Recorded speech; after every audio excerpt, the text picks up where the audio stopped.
She was young, full of life, and had her future ahead of her. But behind the bright smile Lashonda Childs shared with the world, a storm was brewing. It began with charm, quickly turned to control, and ended in a nightmare no one saw coming. When a simple cry for help turned into a fight for her life, Lashonda's story became a chilling reminder of how love can turn deadly. This is not just another headline. This is the tragic murder of Lashonda Childs. She posted what she feared would be her last truth online. Within hours, the truth became a warning that could not be taken back. Lashonda Childs, called Landa or Londa by those closest to her, was a teenager with a clear dream. She loved beauty, hair, makeup, styling. By the time she was 17, she had already launched the Beauty Blender LLC, a small business she ran for friends and clients. To Lashonda, the salon chair was a place of art and confidence. She practiced, learned, and pushed to turn a passion into a future. Friends say she was magnetic, outspoken, bold, and unafraid to speak up for herself and those she loved. That boldness showed in the way she shared herself online. Short videos, styling tips, and the small joys of a young entrepreneur filled her social feeds.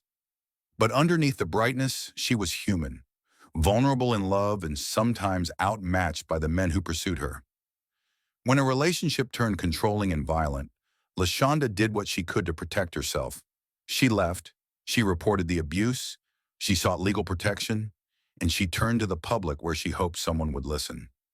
Her story is not only about a tragic ending, it is the story of a young woman trying to create a better life for herself, pushing toward a trade she loved and trying to walk away from danger. It is also a story about how warning signs can be missed, how systems can fail, and how a fight that began on social media and in homes reached into the street with fatal consequences.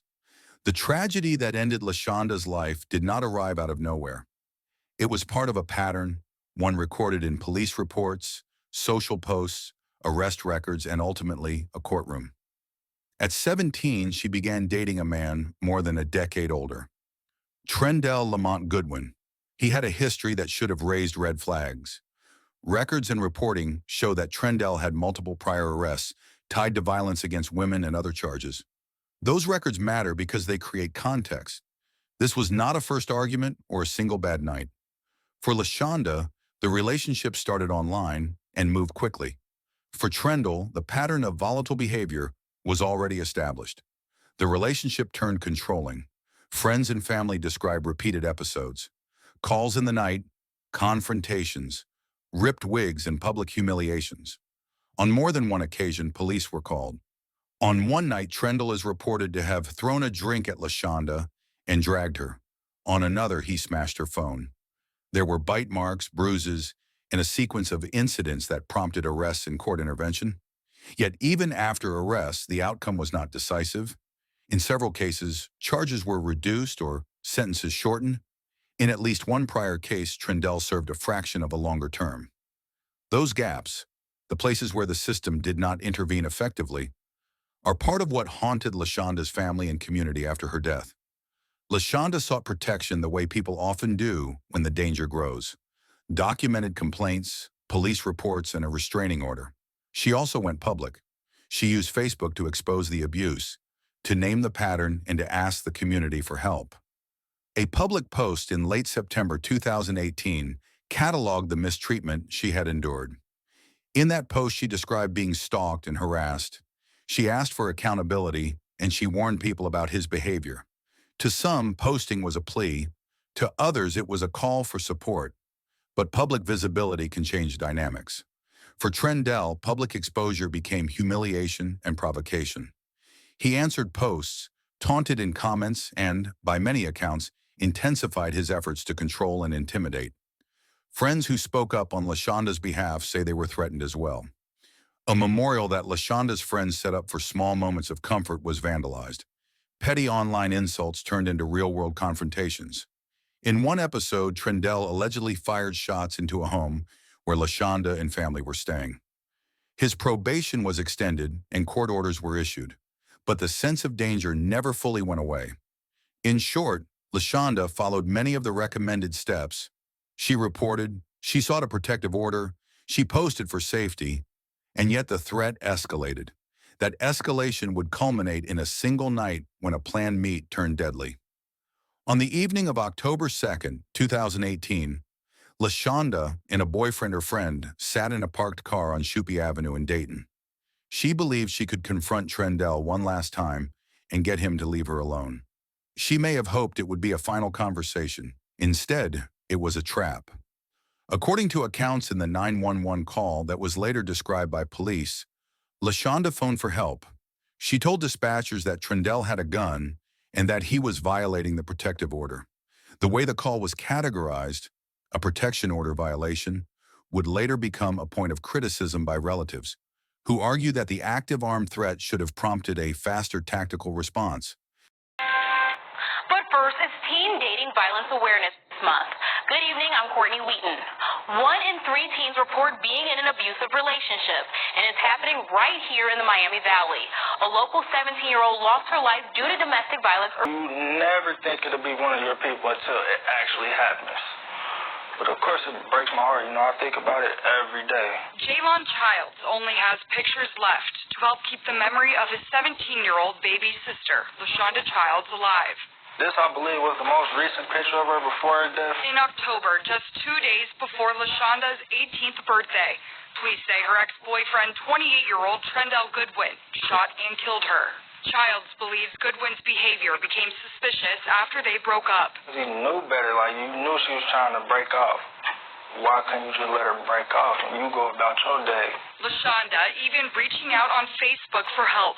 Her family then later stepping in, filing for a protection order. She said stuff like he had put her hands on her, He said, just he was not abusive, but controlling. It's never too late to go get help, no matter how bad the situation has got. You don't want to end up like my sister did. If he goes to jail for the rest of his life, he does.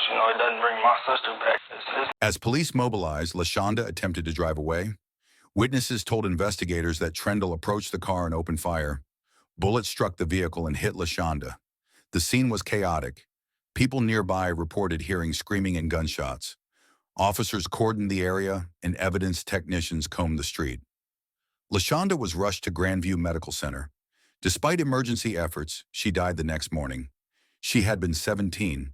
Her 18th birthday would have come 2 days later. The immediate facts, a 911 call, an armed suspect, a flight attempt, and then gunfire, created an unmistakable impression of a planned act rather than a spontaneous burst. Friends and family remembered how she had tried to follow the advice authorities had given. Keep documentation, keep records, call police when the person appeared. She did that, but the lethal outcome exposed a painful gap between the protective instruments she wielded, the restraining order, the call for help, and the speed of protection that arrived on the ground. In the hours after the shooting, Trendell fled the scene. Dayton police located and arrested him later that night. He was booked and charged with multiple counts, including murder, felonious assault, and violating the protective order. The town woke to the news. A girl who had tried to leave had been killed, and the man with the history of violence was in custody. The arrest brought temporary relief to a grieving family, but it could not return a life that had been cut short. The images from that week are searing. Social posts pleading for safety, a mother making frantic calls, a child's birthday that would never be celebrated again. The community felt both shock and anger. Anger at the killer, yes, but also at the system that had allowed the risk to continue. Public advocates pointed to a pattern seen in other cases. When abusers have repeated contacts with law enforcement, but short or inconsistent sentences, victims remain exposed. Lashonda's death became a local symbol of that failure. In the months after the arrest, the courts prepared for trial. Prosecutors assembled witness statements, 9/11 transcripts and surveillance were available. Defense counsel prepared counter-arguments. For the family, the prospect of a trial was both daunting and necessary. They wanted a public accounting, an unmistakable message that killing a vulnerable teenager would be punished. But the case did not go to a full jury trial. On the day jury selection was to begin in September 2019, the courtroom took an unexpected turn. Trendell Lamont Goodwin entered guilty pleas to charges that included murder, felonious assault, and a weapon specification. The guilty plea avoided the stress of a trial for the family, but it also meant the details that a live trial would have fleshed out, witness-by-witness testimony, cross-examination, and the theatrical display of facts, were condensed into plea paperwork and statements in court. Plea bargains are complicated instruments of the criminal system. For prosecutors, they guarantee a conviction and spare witnesses the strain of trial. For defense counsel, they can limit exposure to harsher sentencing ranges. For victims' families, pleas can be both a relief and a frustration. Relief that guilt is admitted and the case moves toward resolution. Frustration that every nuance may not be aired publicly. In Goodwin's case, the plea led to a heavy sentence. In late 2019 into early 2020, the court sentenced Trendle to 18 years to life in prison. The sentence included mandatory firearm enhancements that added to his term. For Lashonda's family, the term was some measure of justice. The man who had pursued and killed their daughter was now serving a long prison sentence with a minimum calendar measured in decades before parole eligibility. But to those who loved Lashonda, no sentence could return the life she might have had. Cosmetology training, clients seated in a salon chair she would one day own, birthdays and graduations that would never arrive. After sentencing, a familiar debate surfaced. Was the punishment adequate? Some in the community argued that life without parole was more fitting.